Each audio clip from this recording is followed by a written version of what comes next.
Thanks a lot. Yeah. If you did, wouldn't volunteer me for this shit.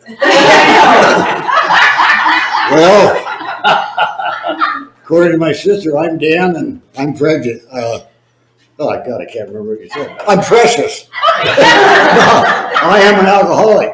Hey, Dan. Yeah, she's older than you. I could outdrink her any goddamn day.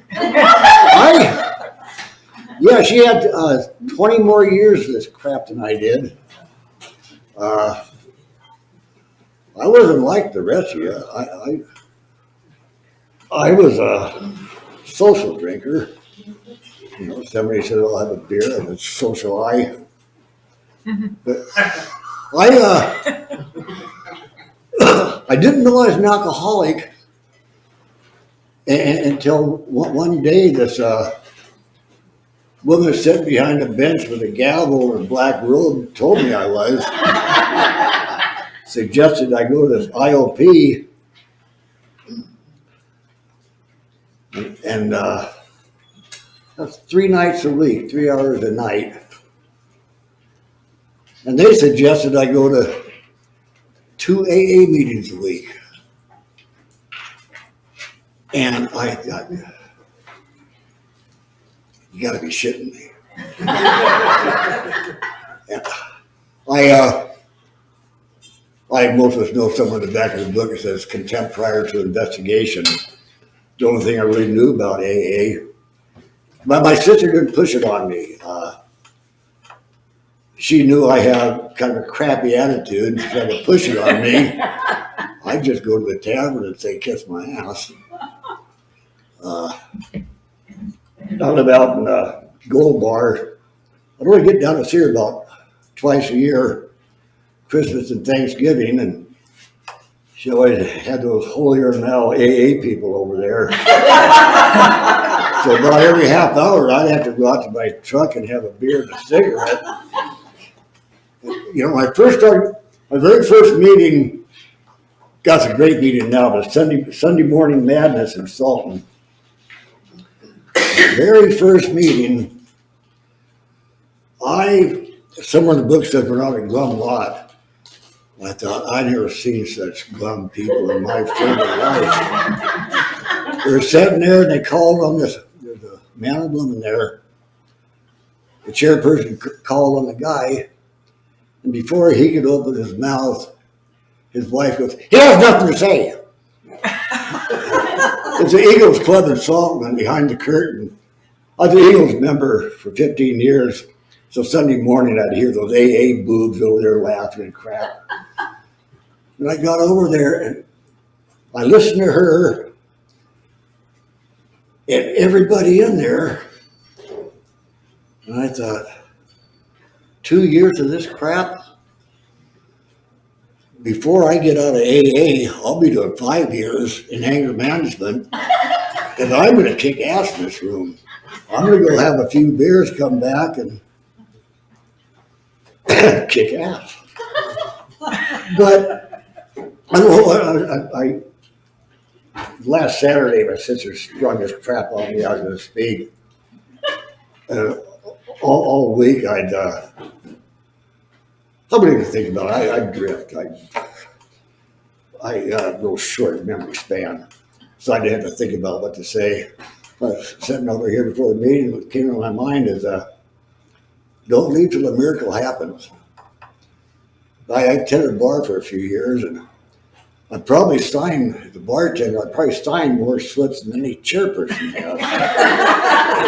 You sign my slip? Yeah, you leave me a couple bucks. And then I found a meeting I liked. And you know, some people struggle with this, but it only took me a few weeks. It took me a few weeks of sobriety. I drank I'm not really drunk a lot. I drank for over 40 years, and I drank hard every damn day. And in just a few weeks, wake up in the morning and I feel strange. My job, the alarm went off at 4:30. Instead of going, oh crap, the alarm went off.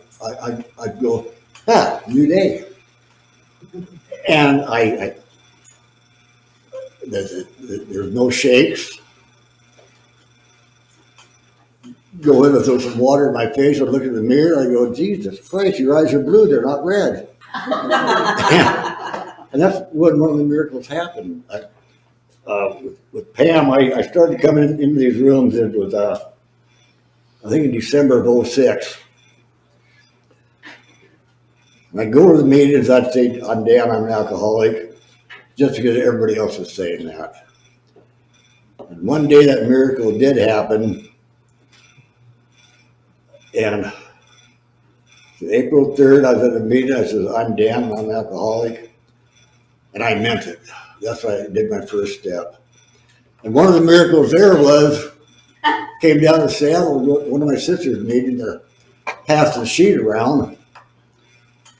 But looking down, her AA birthday is April 3rd. April 3rd was the day I did my first step. 20 years later, and well, now I've over 16 years of this crap now. I actually chair meetings.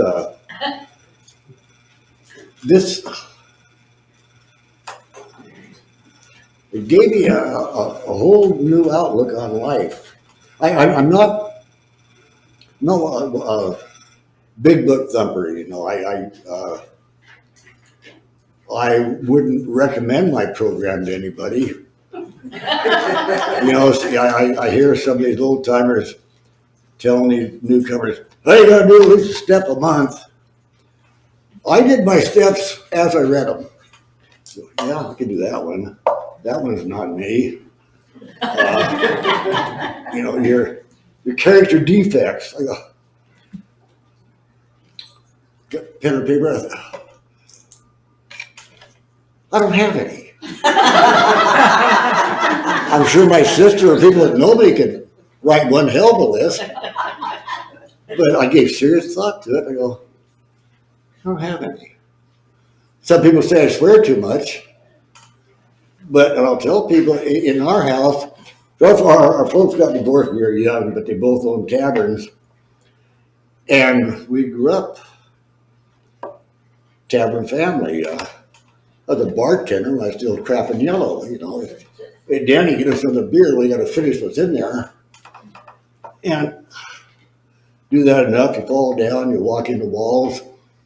When I first started drinking as an infant, I was cute. Oh, Danny walked into the wall, isn't he cute? But no, towards the end, I wasn't cute anymore, but I didn't care. Kind of person that was out to make friends and don't like the ones I got. But this AA stuff, I can only imagine where I'd be today without it. But it's just a whole new life. Got family back together, got for years. Didn't see any of them. Also, one of the meetings, this kid came into the meeting that I recognized as my youngest brother. He had the same amount of time as I did. He's just a couple months behind me. I got a couple cousins in this AA stuff. Now, that's the first family reunion went to sobriety. I did learn from the old timers, don't get yourself trapped. Part where you can escape. I got to that meeting, and between my sister and a bunch of my cousins, they're having their own AA meeting. I thought, what happened to this family? Where's the arguments? Gotta have at least one fight. No, it brought us back together, it brought us home. So I'm a firm believer that don't leave until the miracle happens. And, people that struggle with it, you keep coming back, and things are going to fall into place. And that's like, as far as me, I said, some of these guys tell me, you got to work a step a month. My opinion, and this is strictly my opinion of the steps, all I got to do is step 1 and step 10. And step 10, I can do today. If I hurt somebody, by God, if I hurt them, upset them, I will make amends. And over the years, in sobriety, rather than me working the steps, I've learned that you hang around long enough, they'll work you. I can look at the steps today, yeah, I feel good about that one. I feel good about that one. I came into these rooms, I think, a person's religious beliefs, that's their own. Came in here more agnostic, but member of a church for a number of years now out in Gold Bar. I got power. I didn't think it was possible, but a power greater than myself. Yeah, everything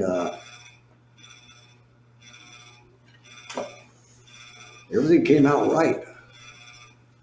Like I say, I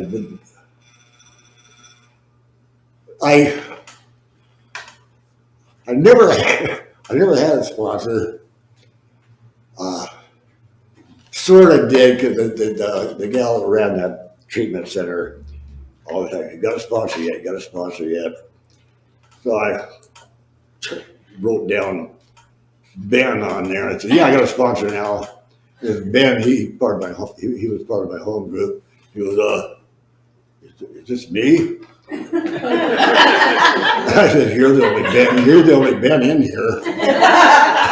He says, well, what would you want to get together and work the steps? I've worked them, Ben. He goes, well, you wrote down your defects? No, I don't have any. Did this, did that. But yeah, so if you got a program that works for you, by God, use yours.